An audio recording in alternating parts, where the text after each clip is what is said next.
Hey everybody, welcome back to Andertons TV, and my special guest today, all the way from Austin, Texas, is Emily Wolfe. So welcome to Andertons TV. It's lovely to have you on. Thanks for having me. I'm so excited to be here. And you are, I'm guessing you're not at home unless you have like the coolest home that we'd all want. This is my bathroom here. I'm just kidding. No, it's this is the Gibson showroom in Austin, Texas. It's the best. I love it. I bet. Like a kid in a candy store. Yeah. Okay, well look, Epiphone have hooked us up for today's interview, which is really, really kind of them, because you are holding your brand new Epiphone signature guitar, which is awesome. And I'd love to talk about that and gear in general a bit later on. But tell us a little bit. I'm pretty familiar with the album that you released in 2019, your first sort of long format album, which is just entitled As Your Name, Emily Wolfe. Cool album. But I don't know a lot about you from before then. And I'm guessing after then has been life under, life with COVID. But tell us a little bit about, your guitar playing background.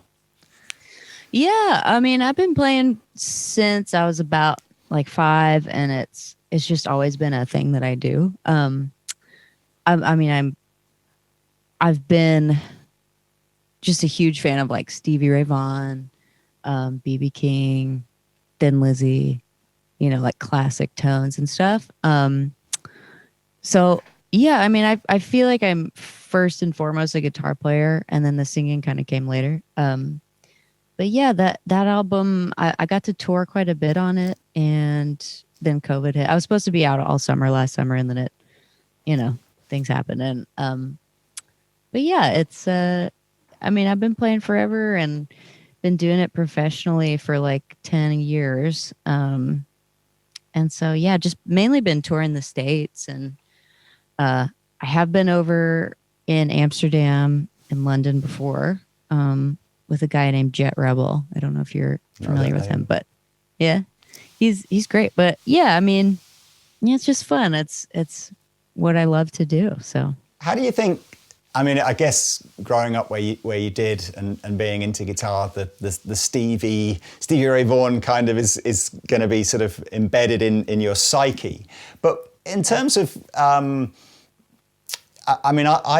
certainly wouldn't have said on that Emily Wolfe album that it doesn't feel like you're sort of trying to be the next Stevie Ray Vaughan. It's quite a different vibe. Who would you say were your sort of big influences when it came to sort of songwriting and putting that album together, or learning your craft? Yeah, so I'm a big fan of Queens of the Stone Age and Alabama Shakes, and like really super modern pop. Mm-hmm. So with that record, I really wanted to just kind of twist in all of those elements. And yeah, I mean, it's different because sometimes I get a little bit like, oh, my voice isn't a rock voice. Like, should I be playing rock? But it's like, I mean, I love to play rock, so why not, So yeah, that's kind of where I was trying to go with it. It was produced by the keyboard player in Alabama Shakes, and his name's Ben Tanner. And he brought a lot of really interesting elements to the record, because he's from Alabama, and we cut some of that record in Muscle Shoals and some of it in Austin, and those worlds kind of collided. So yeah. I like there's an atmosphericness. Is that even a word? There's an atmosphere or an atmospheric vibe to a lot of the tracks. They're quite stripped down in the sense of the number of instruments that seem to be going on, and yet there's a nice space for everything to happen. And I know what you mean with your voice is it's very clear, and it doesn't. It's not like a sort of a raspy sort of shouty rock vocal. It's a nice blend of a sort of an easy to listen to sort of vocal, but with some cool raw guitar riff things going on in the mix, and it's a refreshingly sort of new and interesting vibe, I think, on the album, which is why I like it. So Thanks. so let's talk about how you came about that sound. Was it sort of gear inspired, or do you sort of you mentioned before we started filming you're a big fan of gear and pedals and all that kind of stuff. Are you a sort of a riff writer all the time? You have different pedals, different sounds, and you just write riffs, or are you maybe writing melodies in your head and then finding riffs to support those? Yeah, I'm pretty much every song I write, like 99% of the time it starts on guitar with a riff or a guitar part. And so I start from there. And I remember a few years ago, well, maybe it was like 5 years ago. I don't know. I don't really know what year it is. But anyway, I was on this like journey to figure out what my signature sound would be. Cause like I kept listening to these records, like Stevie records and Jimi Hendrix and BB, and I could identify who was playing without knowing like who it was, And so I was like, okay, all of these guitar players have a sound. What can I do to figure out my own sound? So I tried all these fuzz pedals, all these overdrive pedals, like so many different pedals. And I finally landed on an OCD and an Earthquaker Devices tentacle pedal and a Klon KTR with an MXR EQ.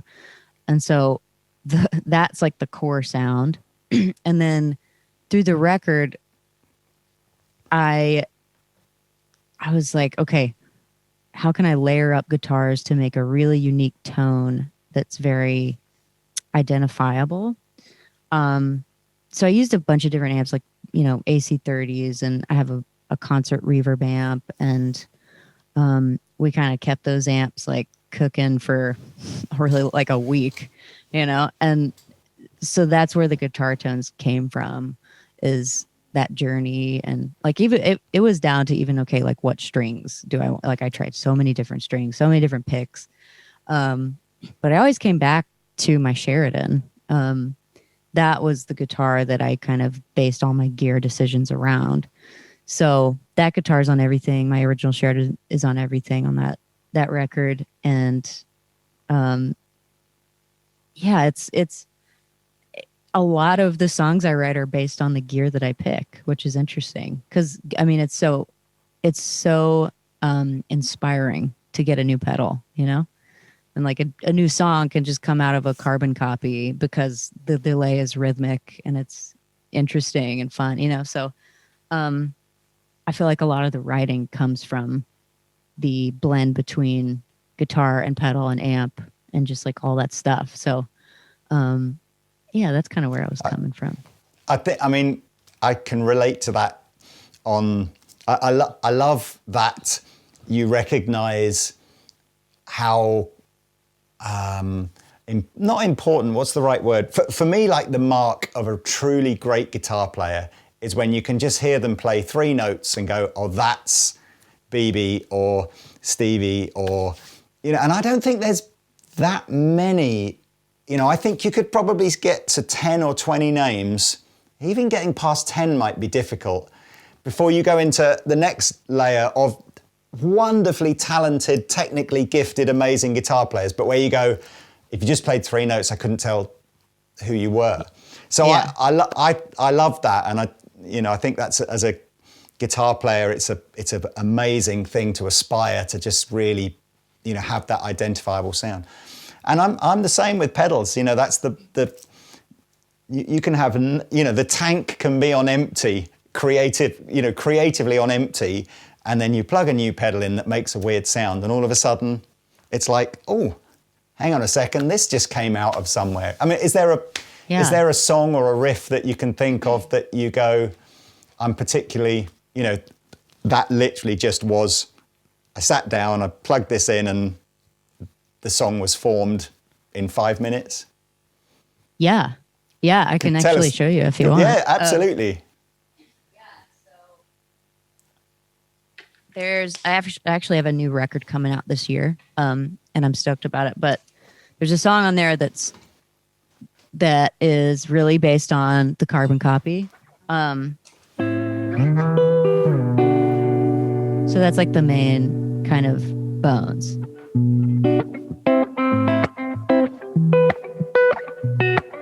And I threw on a Carbon Copy and I was like, oh my God.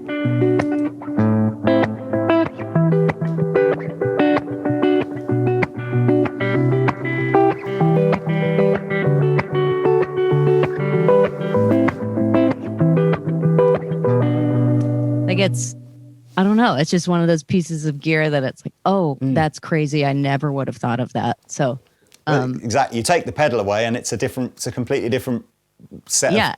It's a totally different riff, isn't it? Different sound. Oh, that's cool. It's boring.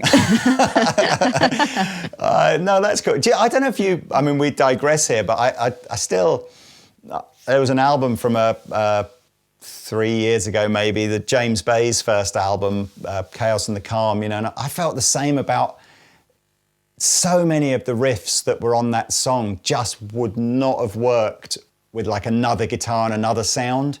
And they just, I don't know. And I think that's a big part, again, of going on that journey and finding things that relate to you and make you inspired to write songs. But I mean, for sure. You mentioned there, so Sheraton, obviously I can see from the guitar you've got now, it's kind of, roots are in a Sheraton kind of vibe. But why that? I mean, I'm surprised really, because it's a big guitar, the 335. I mean, I'm 6 foot tall, and I still feel a little bit like, maybe I could just being a couple of inches taller and maybe I'd get along a bit better with this. But unless, of course, maybe you're 6 foot tall as well, and it just, I've only seen you sitting down. I'm 7 foot. 7 foot, gave up a promising career in the NBA to be a guitar player. Okay, so no, I'm 5'4", but yeah, I am like a smaller kind of lady, and I'm such a big fan of BB King that when I was shopping for an electric guitar for the first time in college, I was looking for something like Lucille. Mm-hmm. And I went into the shop and I saw the Sheraton, and there was a black one and a natural one. And I was like, okay, what is going to be my vibe? And so I just picked the black one because it looked more rock and roll. Yeah. And so that was like I look back now and I'm like, that was like the best $500 I spent like in my life, because it got me to this point, and it's like, I don't really feel comfortable playing a different style body a lot. Like, I love playing a Firebird and an SG, but like, this is like putting on like my favorite jeans, Yeah. And it's like, it's kind of developed a different way that I've started playing like with my palm more. Mm-hmm. Because of the size of it. It's like, if that makes sense, it's like I hold it in a certain way because of the size, but I love that it's big and heavy, and you got to wrangle it. That's like one of the things I love about playing it. Cause it's not that it's not easy to play, because it very much isn't easy to play guitar, but it's got so much like heft and power. And with humbucker, like, I'm such a big fan of humbuckers too. So it's like the perfect thing for me. And with, it being semi-hollow, I like to fill out my live show with like I don't have a keyboard player, so I like to fill it out with feedback, like musical feedback, which I can get out of this, So that's what I love about it. There's so many different things I love about it, but that's the main thing. Yeah, I'm a big fan of 335, and Sheraton's such a great guitar in its own right. But did you prior to that or after that, have you been through like a Strat or a Tele phase, or have you been kind of like pretty much a one guitar person from the time you got the Sheraton? I have tried Strats and Teles, and I just don't connect with them the way that other people do sometimes. Mm-hmm. And I think it's because I just love humbuckers. Like, I love the natural compression of them. I love that they're just like, there's bite and like that 500K area of it. So it's just one of those things. Like I feel very drawn to that frequency range and that sound, and I don't know. It's like chocolate versus sweet stuff to me. Like I love chocolate, and like Sour Patch Kids, I'm not a huge fan of. So it's like, if that makes any sense. But yeah, it's just like it feels like home to me playing a 335, and I'm just sorry. If I'm looking like I'm looking down at the bottom of the screen, that's because you're on a laptop just to the left. Now you've taken one of the controls off the guitar. Yeah. What have we lost? One of the tone controls. One of the tone controls, because I can't reach it because it is such a big. It's like I can't reach it. I never use it, but I do use the top tone knob, and so this is a master tone knob on this.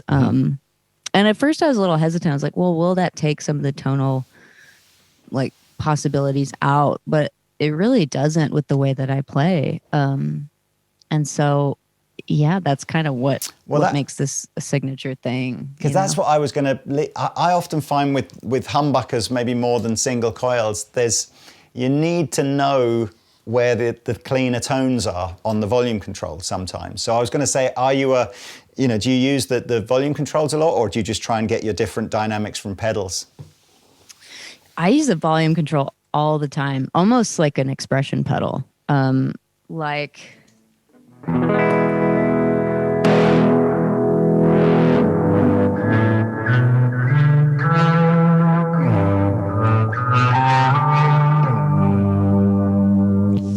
like I'll use it to create feedback and like push and pull feedback in my live shows a lot, just to like fill out that frequency range. And I feel like if I was using a Strat or a Tele, like the sustain isn't there for me. So that's another reason why I love it. And I'm like, it's interesting because people are like, you're always on the neck pickup. Like, that's really weird. I'm like, but it's not for me because I EQ it. So it's like you get the sustain, and like, you can still stick out with an EQ pedal. So it's very like interactive. I think you can get away with as long as the band is more minimalistic and the sound is more open, I think you can stay on that neck pickup, and it sounds, because I prefer the sound of a neck pickup in isolation. It's just when the band gets busy and the mix is busy, it doesn't cut. So, that, but totally. I do, that you got it's almost like a cello sound, that kind of bringing in the swell sound that you were doing there. I mean, it's such a great sound. I mean, as we're on the guitar now, we might as well just stay with it. So, it's not out in the UK yet, so I've not had a chance to try one. So that pretty much this is the first time I've seen one sort of slightly in the flesh here. So is it a satin? Yeah. Is it that satin black rather than a traditional gloss black finish? It is. It's an aged black gloss with like a satin finish, like the black they did on Jared's Blues Power. Blues Power? Can't try saying that. Have you tried? You seen the single P90? Les Paul they did for Jared James Nichols. Yeah. Is it the same kind of flat black as that, or? It's a little more satin than that, and the finish is thinner as well. So it resonates really well. So yeah, I mean, it was inspired by that, but I've always loved black guitars. So, I saw Jared's and I was like, that's dope. So yeah, it was inspired by it for sure. But it's a little bit different. And the Trini Lopez, they're not F holes, are they? But the diamond holes, is that just because the Trini Lopez guitar looks so badass, or are you're a fan of his music as well, or? Yeah, I mean, I love the Trini models and the Grohl models because of the diamond F holes, and I was thinking like, okay, there's not an Epiphone 335 with diamond F holes. Like, I should do that. I should make that accessible. So yeah, that's why. I mean, and it's interesting because I road tested this thing, and it originally had high output pickups, and I didn't know until I started road testing it, but these diamond F holes resonate like way different than normal F holes. Really? Yeah, it's crazy. So like with high output pickups, it's like it doesn't work. It's very squealy. And so we had to like make these low output. And I was pretty nervous about that because I was like, oh my God, is that going to take away my aggression? Like, is it going to not be as like exciting? But it really adds more clarity to chords and stuff. And like, you know, feedback is not an issue anymore. So yeah, it's been road tested. And are they pickups that you worked on exclusively with Gibson and Epiphone, or are they another brand of pickup, or what have you gone in there? These are classic Alnico Pros. They're just humbuckers 1 and 2. 1 and 2, mm-hmm. Yeah. They're originally 2 and 3, but now they're 1 and 2. So yeah, just classic. And it looks like from the sort of neck upwards, it's a regular Sheraton, but or did you do something to the neck carve, or? The neck is the same, but the headstock is a lot smaller. It's like than the regular Sheraton. Like I don't know if you remember it, but it's like really big. Yeah, and it's like, you know, one of those. Right. But yeah, this one's like really just kind of stays right there, and it's but the neck's the same, and the back of the neck is satin as well, so it's super quick, which I love, and it's like it doesn't really fingerprint that easy at all. But I love this finish too because it's like the longer you have it and the more you play it, the more vintage it'll start to look. Yeah. So that's what I love about the finish, and yeah, it's so exciting. That's really cool. I mean, it's such a it's a badge of honor, isn't it, having your own signature guitar at some point in your career? So you've kind of ticked that one off the list pretty early doors. So congratulations on that one. Thanks. We talked a little bit about pedals. You mentioned OCD and the Earthquaker tentacles. What else did you say? Carbon Copy. Is it like a gigantic pedal board or a relatively portable one? For this specific interview, I have like a portable kind of thing, but my pedal board now is massive. It's like a Gator extra large, like 34 by 17. And it's like, I mean, it's unbelievably big. And I finished it and I was like, this is great. And then I tried to move it down my steps and I was like, why did I do this to myself? do you do the whole switching thing? I don't, like it, or are you just tap dancing all the time? Yeah, I got an RGM PBC 10, which took me a long time to figure out. But now that I know it and I understand like everything about it and all the presets and stuff, it's like a game changer. It's nuts because you can like program your entire set. You can scroll through your songs, and that's like new to me because I did have a switcher before that was very like basic, and I loved it, but I only had 5 sounds that I could choose from. But this one, it's like there's so many different options, and so yeah.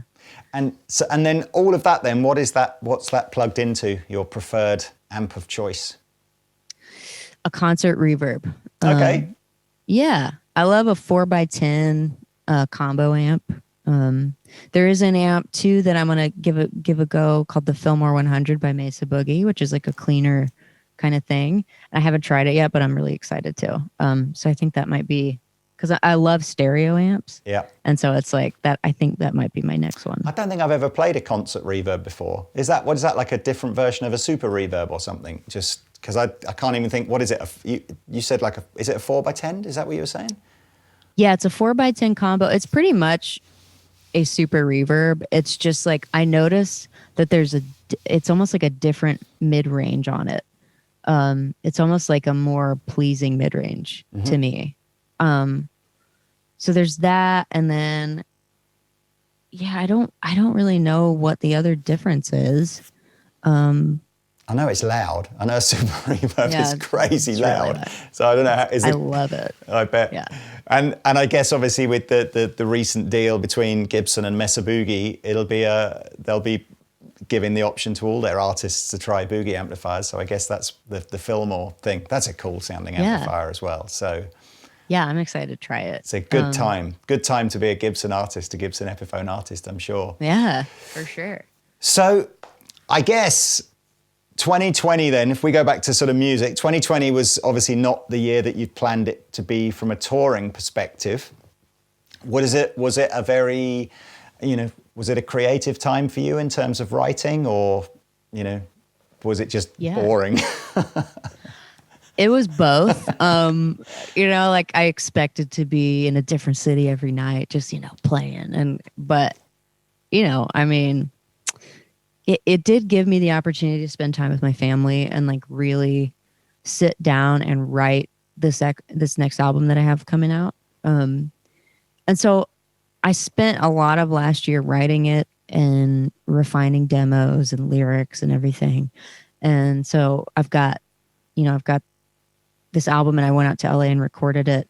And it was like a year-long process, and I kind of made COVID times my time to really make this album something that I am proud of. And I wanted to try different things, because my last album is very like, I would say like blues rockish, and so I wanted to get out of that box and try different stuff. So I wrote all these rock songs, and I took them to my producer, and he was like, all right, let's put some pop polish on it. Let's like put some modern elements to it and try and make a timeless record. And I was like, okay, let's do it. So that was what I spent my time doing.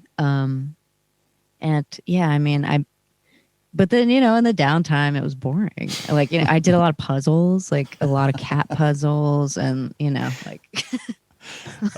Where would we be without the 2,000-piece cat puzzle? I must admit, I bought three 2,000-piece puzzles for my family at Christmas, and every single puzzle within 24 hours of the box being open, our dog had eaten one of the pieces.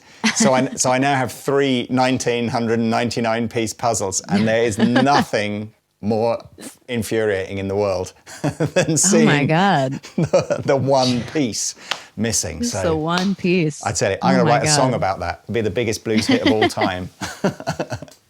That sounds great. So when can we expect to hear some new music be released from you? Actually next week I've got a single coming out, and I'm excited about that. That's like kind of the first single of the record, and then in the summer the full thing will come out. So yeah. That was good timing. I suspect by the time this interview comes out, then that first song will already be out, so people should go check that out. And do you know if you're going to be playing any gigs sort of summer and onwards? Does it look pretty positive for you guys at the moment? Yeah, it's looking good. I think there's I'm getting a run planned in October. And then there's like a couple little one-off shows in the summer, but I think the safest thing at this point is to maybe plan for the fall. And it's looking like a southeast up to the northeast kind of stint. Oh, good for you. Well, look, I mean, you by all means say no, and we'll edit this bit out of the video, but it kind of looks like you're set up to play. And did you want to do anything, or do you want to just strum some riffy things just to sort of demo the guitar? I always hate putting people on the spot but it looks like you've come prepared, so. I would love to. Let me I'll do a little,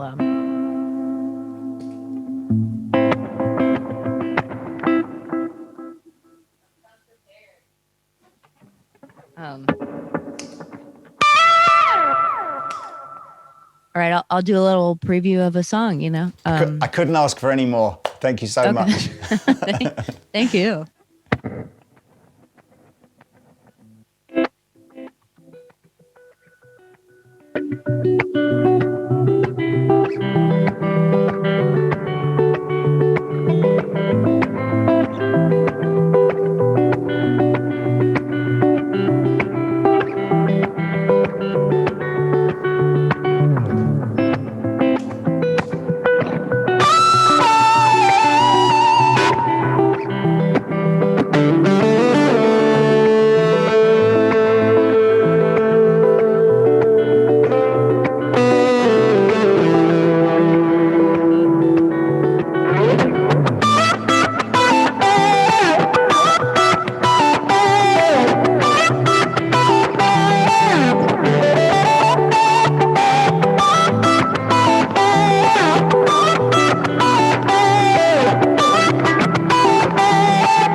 fun. No, thanks.